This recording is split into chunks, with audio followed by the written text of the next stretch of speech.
À ma droite, Drummond. À ma gauche, Zola. Les Juifs veulent faire la loi chez nous, sous prétexte qu'ils ont été persécutés. Mais jamais ils n'ont voulu s'intégrer dans notre société, parce qu'ils nous détestent, nous, les chrétiens. Monsieur Drummond, la campagne que vous tentez de développer en France contre les Juifs me dégoûte de plus en plus.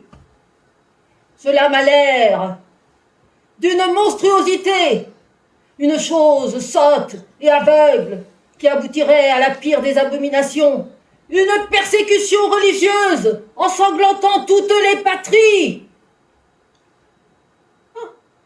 Vous trouvez normal que notre pauvre belle ville de Paris soit défigurée par l'arrivée de tous ces migrants juifs repliés dans leur touloupe grasseuse où ils grouillent pêle-mêle.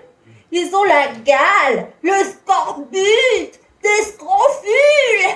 Mais vous êtes prêts à aller les embrasser?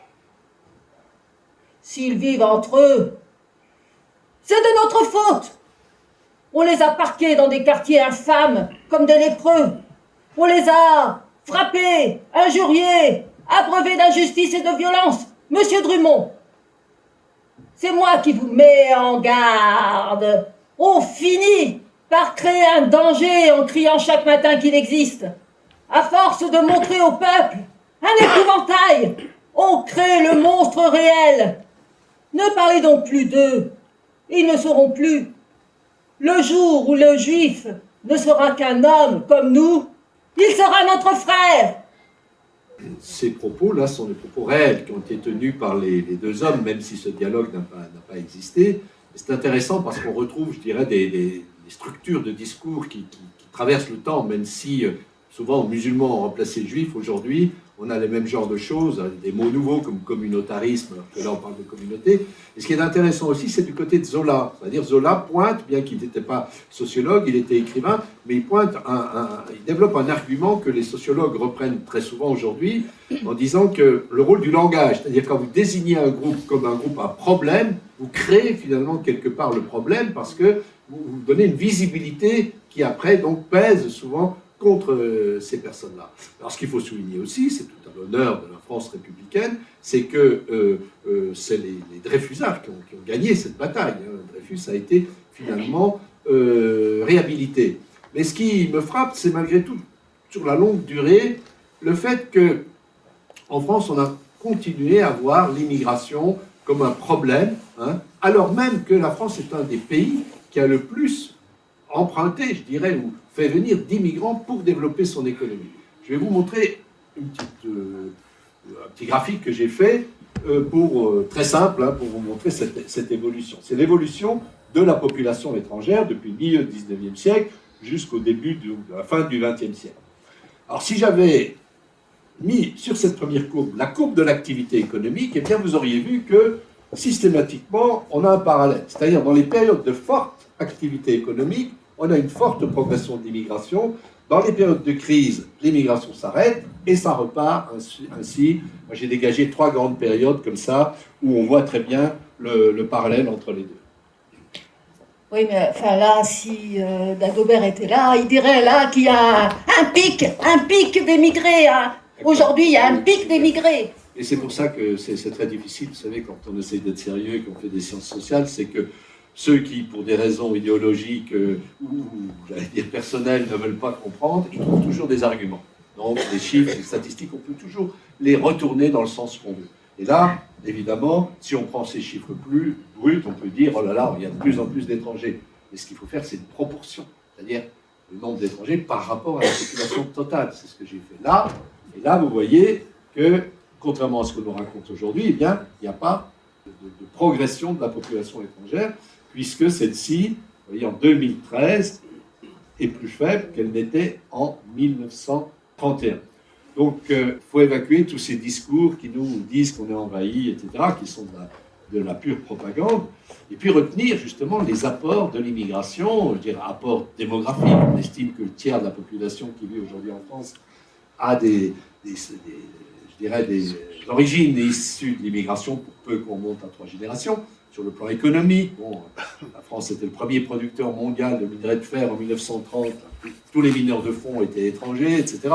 L'acier, la chimie, et puis plus récemment la fabrication des automobiles, etc. Tout ça, eh bien, c'est en grande partie grâce aux immigrants. Et puis évidemment, toutes les autres dimensions, ne sont pas uniquement économiques ou démographiques, mais sur le plan culturel notamment. Hein. Ah oui, sur le plan culturel, l'immigration a été une chance pour la France. Donc, vous connaissez sans doute des Français d'origine étrangère, vous pouvez en citer. Alors moi, comme par hasard, je vous montre un livre de Gérard Mariel, Chocolat. La véritable histoire d'un homme sans nom. Alors, qui c'est qui a cette affiche ? Omar Sy, et qui est d'origine sénégalaise, oui. Et alors, il incarne qui? Alors là, c'est encore un petit coup de pub pour nous, hein, parce qu'on a fait un spectacle là-dessus. Chocolat. Ouais, et on a créé Chocolat Blues. Chocolat Blues, alors Chocolat, c'était un clown d'origine cubaine, esclave, et qui est devenu une célébrité en France, qui a créé le duo Foutit et Chocolat. Vous ne voulez pas me citer un peu quelques Français d'origine étrangère, des peintres, des musiciens, des chanteurs? Sarkozy. Eh oui, Sarkozy. Quelqu'un d'autre? Un savant? Gainsbourg. Curie. Marie Curie, oui, j'ai entendu. Oui. Chagall. Très bien. Bon, on se demande bien pourquoi on a érigé toutes ces barrières, toutes ces frontières pour empêcher les gens de circuler. Là, le moment décisif, à mon avis, ça a été en fait la Première Guerre mondiale. La Première Guerre mondiale, vous savez, ça a une importance capitale dans l'histoire du monde, hein, non seulement de la France et de l'Europe, mais du monde entier. Et l'un des facteurs essentiels, ça a été la technologie inventée à ce moment-là pour brimer, empêcher la circulation des hommes. Les passeports. 1900, ça existait avant, mais systématiquement, les passeports sont rétablis en 1914. Parce qu'il ne faut pas oublier que le vrai libéralisme, celui qui avait été appliqué au début de la Troisième République, c'était un libéralisme qui non seulement permettait la circulation des marchandises et des capitaux, mais aussi la circulation des âmes. Hein, ce n'était pas le libéralisme qu'on a aujourd'hui, où on donne tout à l'un et rien à l'autre. Donc, 1914, tous les pays ferment leurs frontières, rétablissent les passeports, et ça va entraîner une situation absolument terrible pour les réfugiés. Pourquoi? Parce que si vous demandez un passeport, vous allez à la préfecture, c'est votre État qui vous le donne, ce passeport. Mais si vous êtes persécuté par cet État, eh bien, il ne vous donnera pas ce passeport. Or, vous devez quitter votre pays, mais vous pouvez rentrer nulle part, parce que maintenant, les pays demandent le passeport. Vous voyez la contradiction absolue dans laquelle ont été placés les réfugiés. C'est ce qui explique que la Première Guerre mondiale, c'est aussi la grande époque où on voit se multiplier les camps de réfugiés. Plusieurs millions de personnes déplacées vont se retrouver dans les camps, et c'est ça qui va donner naissance à un organisme qui existe encore aujourd'hui, qu'on appelle le HCR, le Haut Commissariat aux réfugiés, pour justement trouver une solution pour tous ces demandeurs d'asile qui étaient comme ça, qui erraient dans différents pays. Le passeport est la partie la plus noble de l'homme. D'ailleurs, un passeport ne se fabrique pas aussi simplement qu'un homme. On peut faire un homme n'importe où, le plus étourdiment du monde, et sans motif raisonnable. Un passeport, jamais. Aussi reconnaît-on la valeur d'un bon passeport, tandis que la valeur d'un homme, si grande soit-elle, n'est pas forcément reconnue. Dialogue d'exilés, Brecht. Oui, alors, Bertolt Brecht, bon, je pense que vous le connaissez, le plus grand dramaturge, je pense, du XXe siècle. Il est ironique, là, évidemment, hein, c'est pas ce qu'il pense lui, mais il dit on est arrivé dans une société au XXe siècle où les papiers ont plus d'importance que les êtres humains. Et lui-même le disait en connaissance de cause, puisqu'il a été obligé de fuir l'Allemagne dans les années 30 parce qu'il était communiste, et donc lors de l'avènement du nazisme. Alors l'Allemagne traverse une crise terrible dans les années 30, et le peuple allemand va faire confiance donc à Hitler en pensant que, eh bien, ce sera le sauveur, et donc ils vont accepter toute une série de mises en cause, notamment d'abord visant les Juifs, parce qu'ils espèrent donc que comme ça leur sort sera rétabli.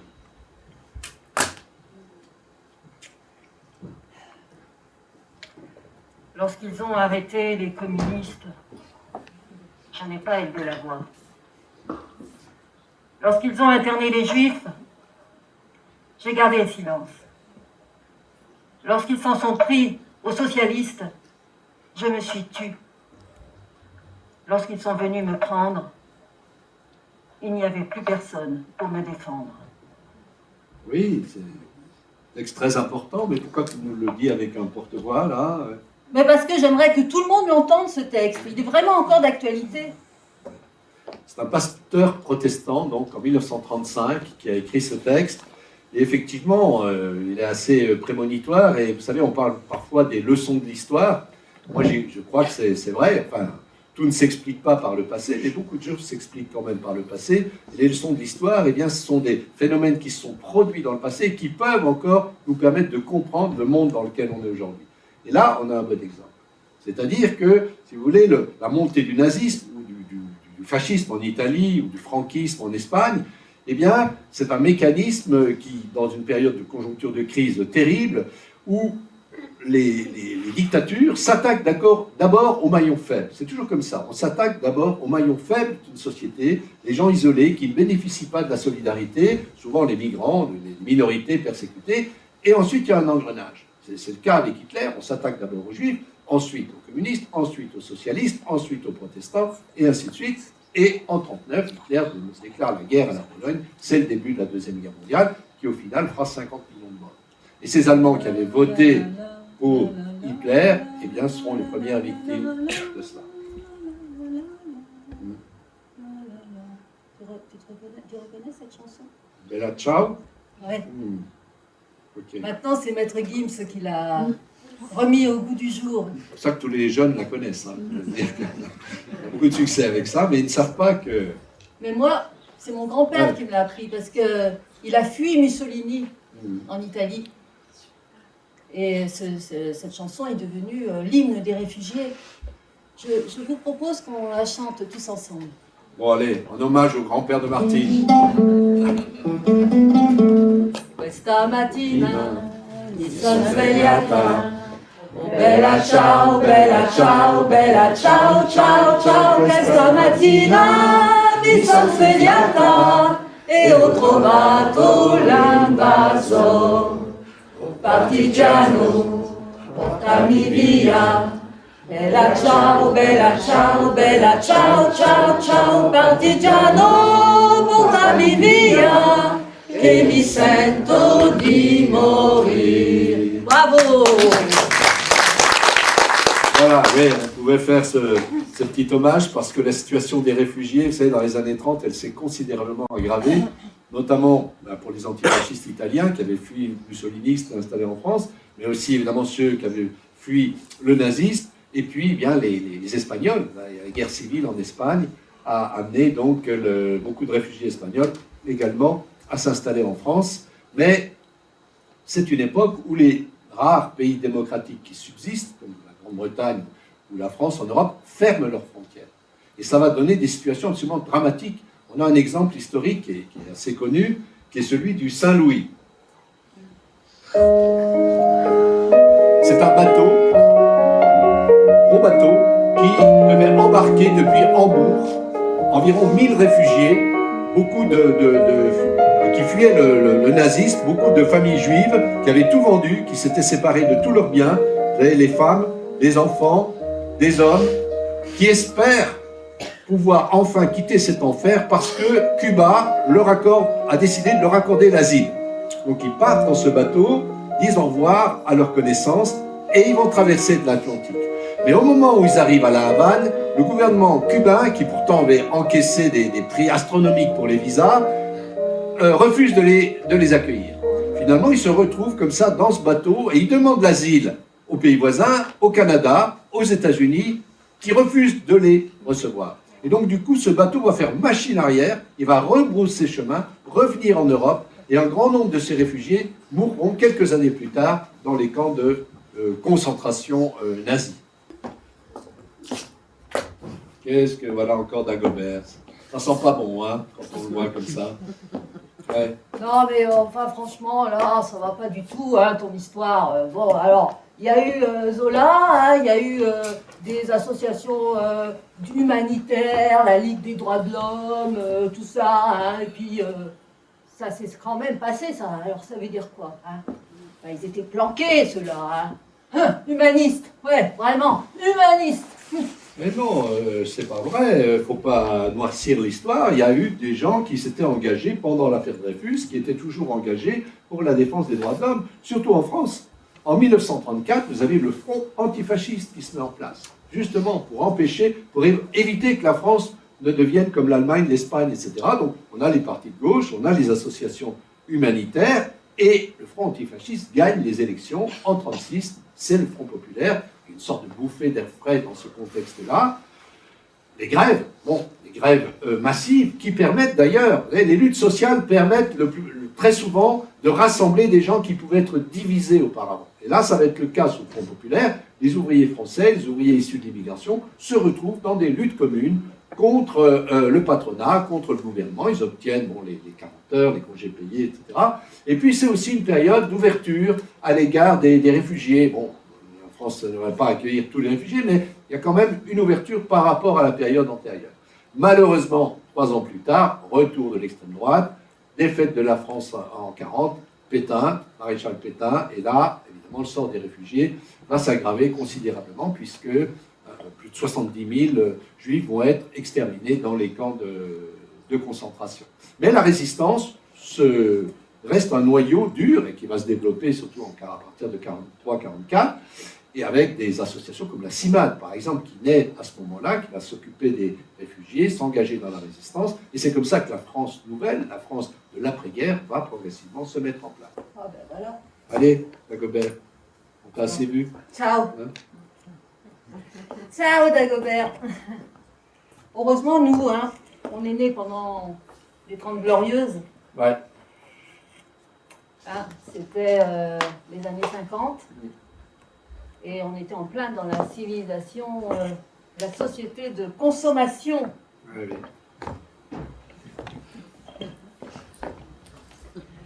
Oh, Gudule, viens m'embrasser et je te donnerai un frigidaire et un joli scooter, un automixer et du dalopilo, une cuisinière avec son four en verre, des tas de couverts et des pelles à gâteau, une tourniquette pour faire la vinaigrette, un bel aérateur pour souffler les mauvaises odeurs.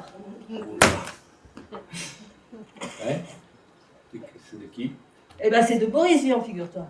Boris Vian. Ah oui, je ne connaissais pas cette chanson, mais évidemment je connais Boris Vian, mais il est mort en 1959, je crois, donc c'était les tout débuts de la société de consommation. Eh oui, il était déjà très critique. Très critique, ouais.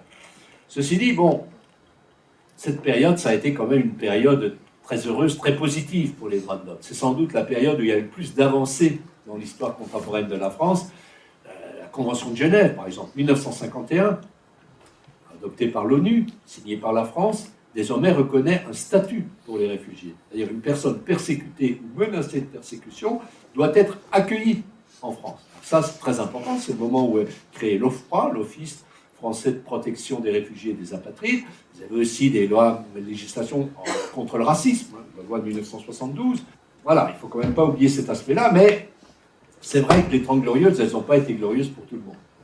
C'est l'époque où, de nouveau, on fait appel à l'immigration, comme je le montrais tout à l'heure, parce que ces frigidaires, là, ces voitures, ces machines à laver, il faut les fabriquer. On les fabrique dans des usines avec le travail à la chaîne. Et on va chercher de nouveau des migrants, beaucoup d'entre eux d'ailleurs issus de l'ancien empire colonial français, pour effectuer ces tâches ingrates et mal payées.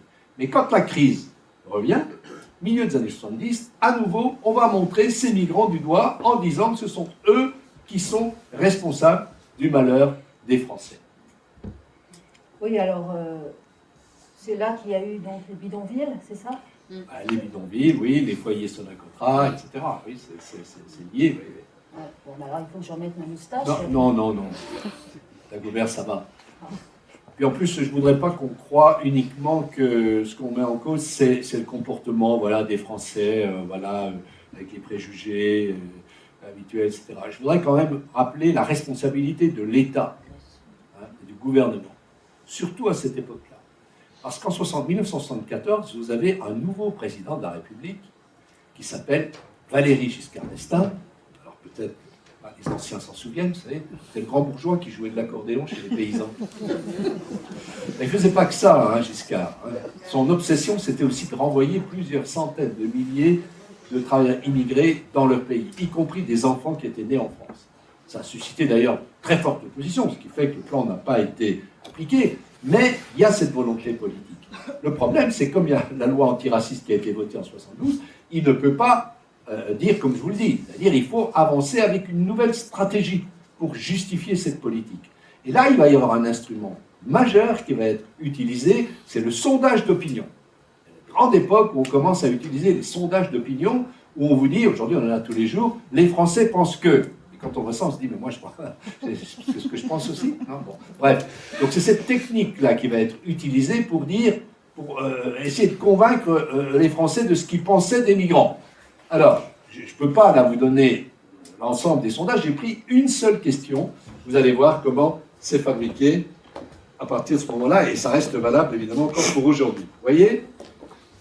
Alors là, c'est donc savoir quels sont les étrangers qui peuvent se fondre dans la société française, en bleu, et ceux qui ne peuvent pas se fondre, en rouge. Alors, bon, ça c'est donc un sondage officiel qui est paru donc dans la revue Population, qui est la grande revue de l'INED, donc c'est un sondage de l'INED, Institut National d'Études Démographiques. Voilà, alors on a souligné les bleus et les rouges. Alors, qu'est-ce qui vous choque dans ce sondage, hein? La question. Pardon? La question. Voilà. Alors ça, c'est bien que vous ayez pointé ça, parce que le piège, il est toujours dans la question. Dans les sondages, c'est pour ça que nous, on est toujours embêtés, parce que les journalistes nous posent des questions, mais nous, ce n'est pas les questions qu'on a en tête. Vous comprenez, c'est des questions de journalistes, ce n'est pas des questions scientifiques. Donc là, on a cet exemple-là, parce que tout est dans la question, et tout est dans la construction du questionnaire. Il y a une discrimination massive dans ce questionnaire, vous la voyez. C'est-à-dire, regardez, ceux qu'on a entourés en bleu, ils sont désignés par leur nationalité. Italie, Belgique, Espagne. Alors que ceux qu'on a entourés en rouge, ils sont désignés par leur origine ethnique ou même leur race, africain, noir. Et donc, vous voyez comment on oriente déjà les réponses dans la manière dont on construit le questionnaire. Et en même temps, là, ce qui est encore plus grave, c'est qu'on nie la décolonisation, carrément. Puisque la décolonisation, ça avait donné à ces peuples une nationalité. Donc, africain noir, c'est sénégalais, congolais, je ne sais pas, ivoirien, etc. Nord-africain, c'est algérien, tunisien, marocain, etc. Donc, ça, c'est un phénomène, vous voyez, extrêmement puissant. Ça ne veut pas dire que les préjugés n'existaient pas dans la société française. Évidemment, quand on voit de ce sondage, si vous voulez, que 48% des Français pensent que les Nord-Africains, entre guillemets, ne peuvent pas s'intégrer, c'est parce qu'on est encore proche de la guerre d'Algérie. C'est une dizaine d'années après la guerre d'Algérie, donc il y a des préjugés qui existent. Mais le rôle d'un État républicain, d'un gouvernement républicain, c'est de lutter contre les préjugés. Ce n'est pas de les accentuer en confortant ces discriminations. Donc ça a été un phénomène, à mon avis, tout à fait essentiel, bien avant même l'émergence du Front National, il existait déjà, mais il n'y avait pas de score électoral, qui a contribué à faire de la question de l'immigration le problème qui, aujourd'hui encore, est à la une constamment de l'actualité. Et ça a été la même chose pour les réfugiés, parce qu'on a fermé, bien que la France ait signé la Convention de Genève, on a fermé les frontières. Donc là, par rapport aux réfugiés, il y a des délais de plus en plus longs pour instruire leur dossier. Et vraiment, c'est pas possible, quoi. À l'OFPRA, ils font leur boulot n'importe comment. Bon, qu'est-ce qu'il faut dire? Elle a perdu son texte. Voilà, elle devait dire, En fait, oui, moi, je milite dans une association. Non, c'est pas là, c'est pas là, c'est pas là. Non, c'est pas là, c'est pas là du tout, non, Oui. non, ce que je dis, C'est pas moi, du Pirandello, ce que je dis, moi, Oui. hein, C'est quoi? c'est qu'il faut de plus en plus de temps pour instruire les dossiers, que les réfugiés doivent prouver qu'ils ont été persécutés Oui. pour ne pas être considérés comme des faux réfugiés. Voilà. Ils sont utilisés dans les entreprises, voilà, à des salaires inférieurs au SMIC parce qu'ils sont considérés comme des clandestins. Voilà. Et comment tu sais tout ça, Martine? Parce que, en fait, je milite dans une association d'aide aux réfugiés.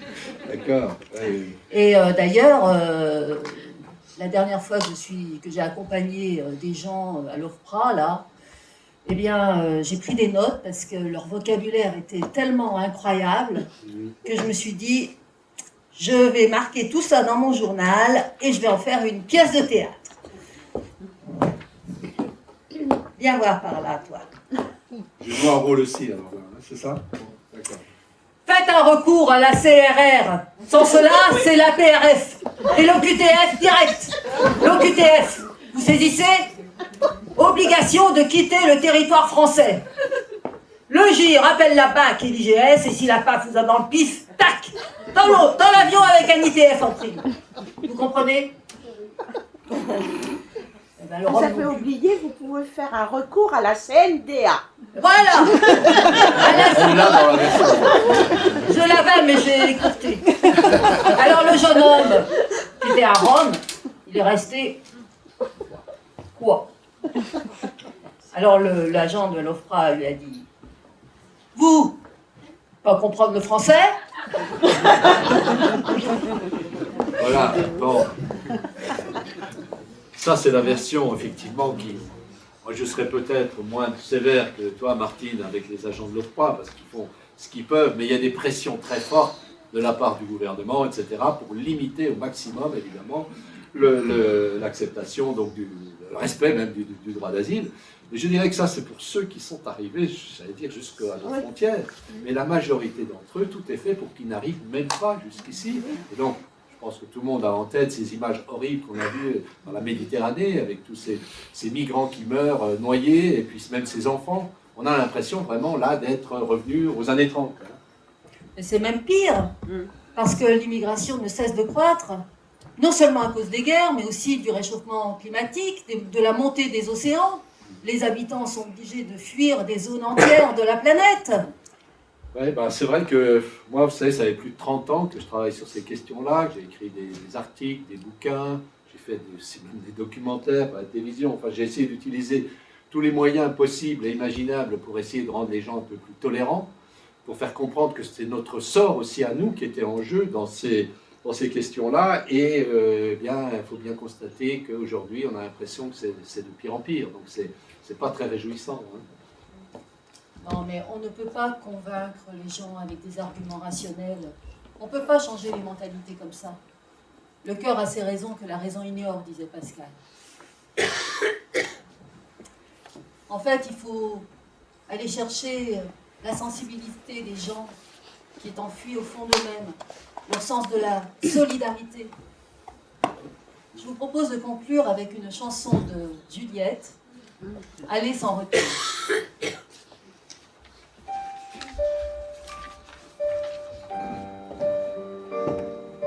Ce que j'oublierais si j'étais l'un d'eux, mais cette chanson n'est qu'un triste jeu. Et quand je les vois passer dans nos rues, étranges, étrangers, humanité nue, en partant d'ici, pour quel paradis ou pour quel enfer? J'oublierai mon nom, j'oublierai ma ville, j'oublierai même que je pars pour l'exil.